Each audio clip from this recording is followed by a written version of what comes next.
Untuk video kita kali ini yaitu mengenai sifat koligatif larutan elektrolit. Nah, lalu bagaimana sifat koligatif larutan elektrolit ini yang jelas berbeda dengan non elektrolit. Bedanya di mana? Yaitu di faktor Van Hoff-nya. Nah, ini ada tambahan yaitu rumusnya I sama dengan dalam kurung 1 ditambah dalam kurung N dikurang 1 dikali derajat ionisasinya. Nah, ini rumusnya. Nah, kemudian lalu bagaimana? Nah, apabila kalian sudah hafal rumus yang sebelumnya, tinggal tambahkan I-nya saja. Nah, untuk delta TB, kenaikan titik didih, itu molalitas dikali KB dikali faktor Van Hoff-nya dan seterusnya. Sama dengan untuk tekanan osmosisnya, sama ada I-nya juga. Nah, sekarang kita langsung saja ke contoh soal. Nah, di sini ada soal, tentukan titik beku dan titik didih larutan. Titik didih dan titik beku larutan yang dibuat dengan melarutkan 82,2 gram kalsium klorida. Membedakannya di sini dari senyawanya apa? Kalau kalsium klorida ini merupakan senyawa atau larutan elektrolit, bahkan dia elektrolit kuat. Nah, MR-nya 110,98 dalam 400 gram air. Diketahui KF, diketahui KB. Di sini positif seharusnya.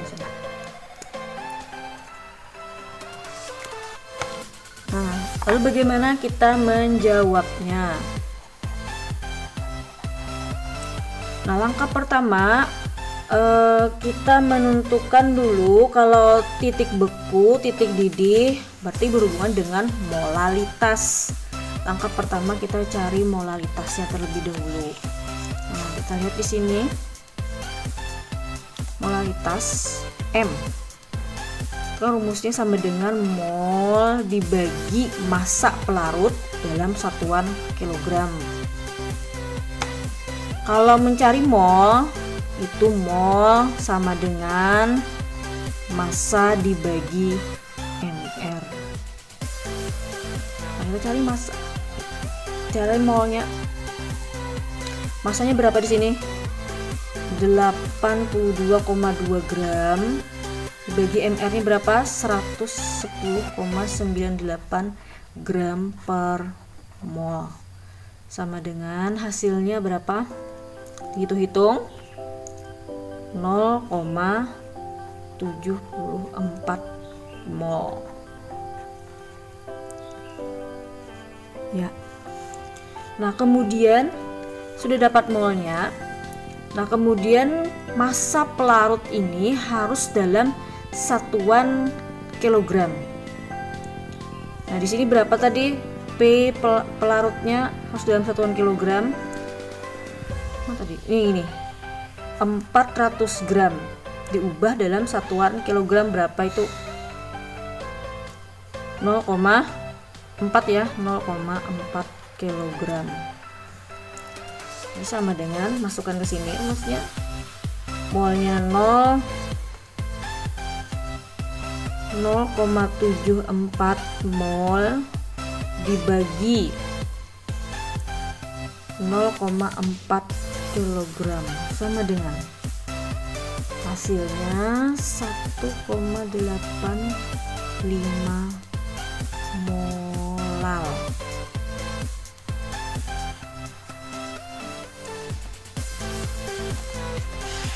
Sudah dapat molalitas sudah dapat M kecil. Kalau yang M besar itu kan molaritas, kalau ini M molalitas.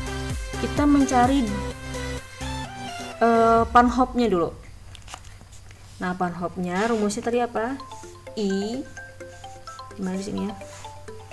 I sama dengan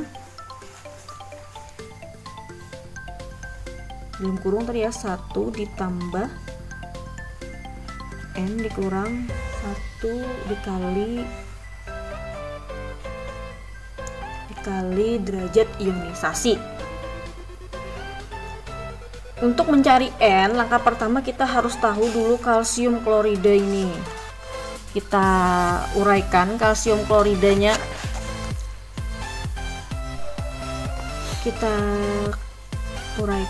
Kalsium klorida ini, kalsium CaCl2.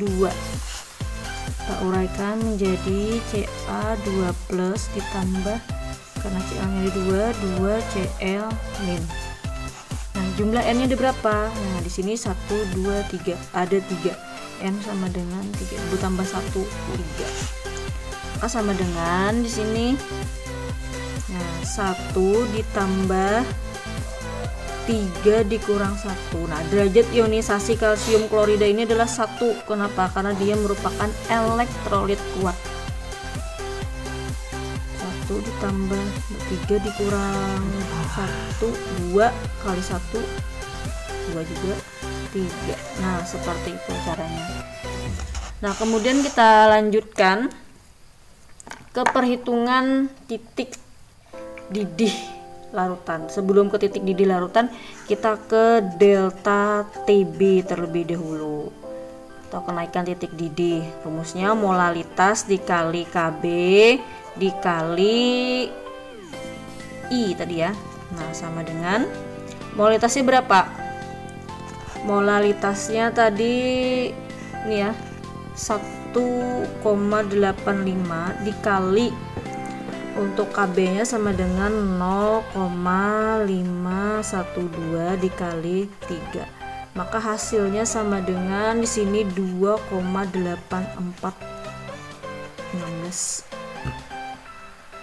derajat Celcius untuk kenaikan titik didih. Nah, kemudian titik didih larutan TB larutan itu sama dengan titik didih pelarut. Titik didih pelarut itu air titik didihnya berapa? 100 derajat Celcius, maka ditambah dengan delta TB sama dengan 100 derajat Celcius ditambah 2,84116, maka sama dengan 102,8416 derajat Celcius. Nah, seperti itu. Nah, kemudian kita mencari TF, delta TF atau penurunan titik beku. Rumusnya M dikali KF dikali I. Nah, M nya tadi kan 1,85 dikali 1,86 dikali 3 sama dengan 10,323 derajat Celcius. Nah, untuk mencari TF larutan itu sama dengan TF larut dikurang delta TF. TF larut berapa? Titik beku air itu sama dengan 0 derajat Celcius, lalu dikurang 10,323 derajat Celcius, maka hasilnya negatif 10,323 derajat Celcius. Nah, seperti itu.